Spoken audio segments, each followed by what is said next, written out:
ছাত্রগণ, আজকে বলবো এমন এক ব্যক্তির বাণী যিনি শুধু একজন পণ্ডিত ছিলেন না, ছিলেন এক অবিচল নীতির মানুষ, যার কলম সমাজকে বদলে দিয়েছিল আর যার হৃদয় ছিল মানুষের জন্য নিবেদিত।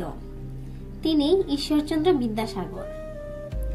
নারী শিক্ষা, বিধবা বিবাহ, মানবতার শিক্ষা, এই সবকিছুর পেছনে যে নামটি আজও জ্বলজ্বল করে তা হলো বিদ্যাসাগর।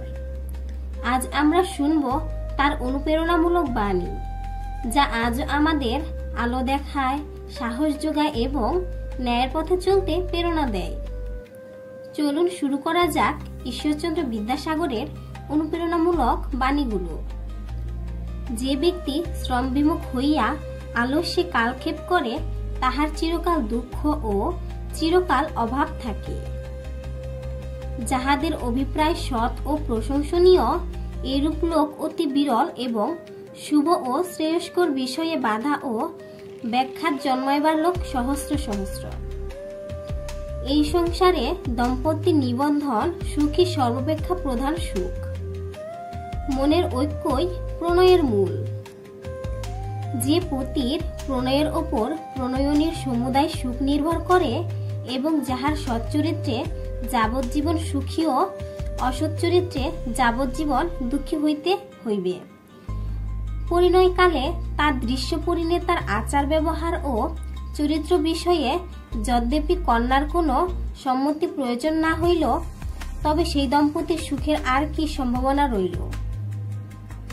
বাল্যবিবাহের দোষ ও বিধবা বিবাহের প্রথা প্রচলিত হইলে অসহ্য বোধৈব যন্ত্রণা, ব্যভিচার দোষ ও ভ্রূণ হত্যা পাপের নিবারণ ও তিন কুলের কলঙ্ক নিরাকরণ হইতে পারে।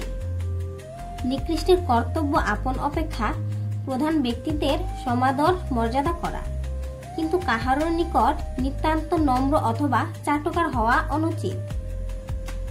নিকৃষ্টকে যেমন প্রধানের সমাদর ও মর্যাদা করিতে হয়, নিকৃষ্টের প্রতি সেইরূপ করা প্রধানেরও অবশ্য কর্তব্য। পৃথিবীতে সফল ও সুখী মানুষ তারাই যাদের মধ্যে বিনয় আছে এবং বিনয় আসে শুধু শিক্ষার মাধ্যমে। সংসারের যাবতীয় উত্তম বস্তু শ্রমলভ্য, সুতরাং শ্রম ব্যতিরেক যে সকল বস্তু লাভ করিবার উপায়ান্তর নাই। যাহার যে অবস্থা, সে যদি তাহাতে সন্তুষ্ট থাকে, তাহা হইলে তাহাকে কাহারও নিকট অপদস্থ ও অপমানিত হইতে হয় না। বিদ্যা হল সবচেয়ে মূল্যবান ধন। এর আগমনে শুধু নিজের নয়, সমগ্র সমাজের কল্যাণ হয়। আমরা স্বয়ং যে কর্ম নিষ্পন্ন করিতে পারি, অন্যের উপর সে বিষয়ে ভার সমর্পণ করা কদাচ উচিত নহে। বিপদকালে কাতর না হওয়া অন্তত আবশ্যক। সেই সময়ে স্থির ও সতর্ক থাকা উচিত। তোমার অবস্থা যত মন্দ হোক না কেন, অন্যের অবস্থা এত ভালো আছে যে তাহার সহিত তুলনা করিলে তোমার অবস্থা অনেক ভালো বোধ হইবে। যদি কেহ আপনার প্রশংসা করে কিংবা আপনার কথা অধিক করিয়া বলে, অথবা কোন রূপে ইহা ব্যক্ত করে যে সে আপনি আপনাকে বড় জ্ঞান করে, তাহা হইলে সে নিঃসন্দেহে উপহাস্যম্পদ হয়। অন্যে যখন আমাদের প্রশংসা করে, তৎকালে বিনীত হওয়া কর্তব্য। স্নেহ অতি বিষম বস্তু। শাস্ত্রের অর্থ না বুঝিয়া অথবা ভুল অর্থ বুঝিয়া কিংবা অভিপ্রেত সিদ্ধির নিমিত্ত স্বেচ্ছা অনুরূপ অর্থান্তর কল্পনা করিয়া শাস্ত্রের দোহাই দিয়া যথেচ্ছা প্রবৃত্ত বহু বিধবা কাণ্ড বৈধ বলিয়া প্রচার করিলে নিরপরাধ শাস্ত্রকার দিককে নরকে নিক্ষিপ্ত করা হয়। দরিদ্র ব্যক্তিদের অভুক্ত রেখে মাটির প্রতিমাকে ষোড়শ উপাচারে পূজা করাকে আমি যথার্থ মনে করি না। যথার্থ সাধুদিগকেও সঙ্গদোষে বিপদে পড়িতে হয়। মানুষ যত বড় হোক না কেন, তার অতীত মনে রাখা উচিত। কর্তব্য সাধিতে কল তোষামোদ করে। কাহারও ওপর দয়া প্রকাশ করিলে তাহা প্রায় নিষ্ফল হয় না। নারী জাতি এখনো দ্বিতীয় শ্রেণীর মানুষ হিসেবে বিবেচিত। এমন হলে সমাজের সার্বিক উন্নতি কখনো সম্ভব নয়। পরের মন্দ চেষ্টায় ফাঁদ পাতিলে আপনাকে সেই ফাঁদে পড়িতে হয়। আমার মা আর বাবাই কাশীর বিশেষণ ও অন্নপূর্ণা। আমাদের সমাজ নানা ধরনের কুসংস্কারে পরিপূর্ণ। কুসংস্কার মুক্ত সমাজ গঠনের জন্য সকল বুদ্ধিজীবীর কায়িক এবং মানসিক পরিশ্রম করা উচিত। গৃহস্থাশ্রম সকল আশ্রমের মূল এবং সকল আশ্রম অপেক্ষা উৎকৃষ্ট। বিশেষত পরম গুরু পিতামাতা সুস্রষ্টা করাই পুত্রের প্রধান ধর্ম। সেই সাহিত্যকে আমরা সঠিক সাহিত্য বলবো, যা মানুষের মধ্যে শুভবোধ জাগ্রত করে। যাহার যে অবস্থা, সে যদি তাহাতেই সন্তুষ্ট থাকে, তাহা হইলে তাহাকে কাহারও নিকট অপদস্থ ও অপমানিত হইতে হয় না। মানুষ যতই বড় হোক না কেন, তাকে সর্বদা তার অতীতকে মনে রাখা দরকার। অতীত থেকে শিক্ষা নিয়ে ভবিষ্যৎ এর দিকে এগিয়ে যাওয়া দরকার। পরের উপকার করতে গেলে মাঝে মধ্যে ঠকতে হয়, ঠকানোর চেয়ে ঠকা ভালো। পরিশ্রম না করিলে স্বাস্থ্য রক্ষা ও সুখ লাভ হয় না। যে ব্যক্তি শ্রম করে সে কখনো কষ্ট পায় না। যে ব্যক্তি অন্যের কাজে আসে না, সে আসলে মানুষ নয়। ফলবতী বৃক্ষ নত হয় গুণীজন, নত হয় না শুধু শুষ্ক বৃক্ষ আর মূর্খরা। আপনি যদি সফল এবং মর্যাদাবান হতে চান, তাহলে মাথা নত করতে শিখুন। কারণ যারা মাথা নত করে না, সময়ের বাতাস তাদের মাথা নত করে দিয়ে যায়।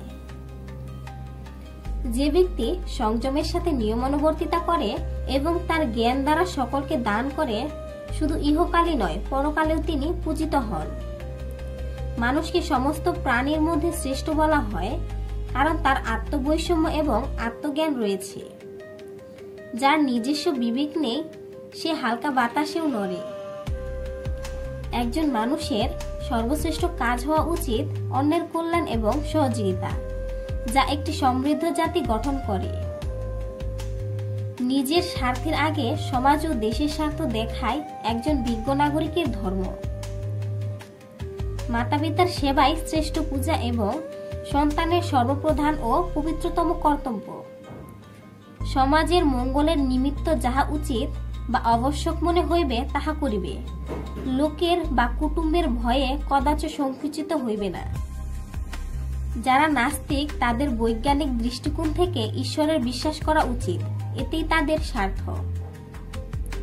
অন্যের কল্যাণ ছাড়া আর কোনো মহৎ কাজ ও ধর্ম নেই। যদি একজন মানুষ বড় হতে চায়, তবে তার ছোট কাজ করা উচিত, কারণ শুধুমাত্র আত্মনির্ভরশীলরাই সর্বোত্তম। আপনি যদি সফল এবং মর্যাদাবান হতে চান, তাহলে মাথা নত করতে শিখুন। কারণ যারা মাথা নত করে না, সময়ের বাতাস তাদের মাথা নত করে দিয়ে যায়। সংযম বিচক্ষণতা দেয়, ধ্যান দেয় একাগ্রতা, শান্তি, তৃপ্তি এবং পরোপকারিতা দেয় মানবতা। শিক্ষকের দায়িত্বপূর্ণ কর্তব্যভার গ্রহণ করিতে পারে এমন একদল লোক সৃষ্টি করিতে হইবে। তাহা হইলে আমাদের উদ্দেশ্য সফল হইবে। মাতৃভাষায় সম্পূর্ণ দখল, প্রয়োজনীয় বহুবিধ তথ্য, যথেষ্ট জ্ঞান, দেশের কুসংস্কারের কবল হইতে মুক্ত শিক্ষকদের এই গুণগুলি থাকা চাই। ঈশ্বরচন্দ্র বিদ্যাসাগরের প্রতিটি বাণী শুধু বাক্য নয়, তা আমাদের জীবনের দর্শন। এই মহান মনীষীর চিন্তা ভাবনা আমাদের শিক্ষা, মানবতা ও ন্যায়ের পথে এগিয়ে যেতে সাহায্য করে। যদি ভিডিওটি আপনার ভালো লেগে থাকে, তাহলে লাইক দিন, শেয়ার করুন এবং চ্যানেলটি সাবস্ক্রাইব করতে ভুলবেন না। সকলকে নমস্কার।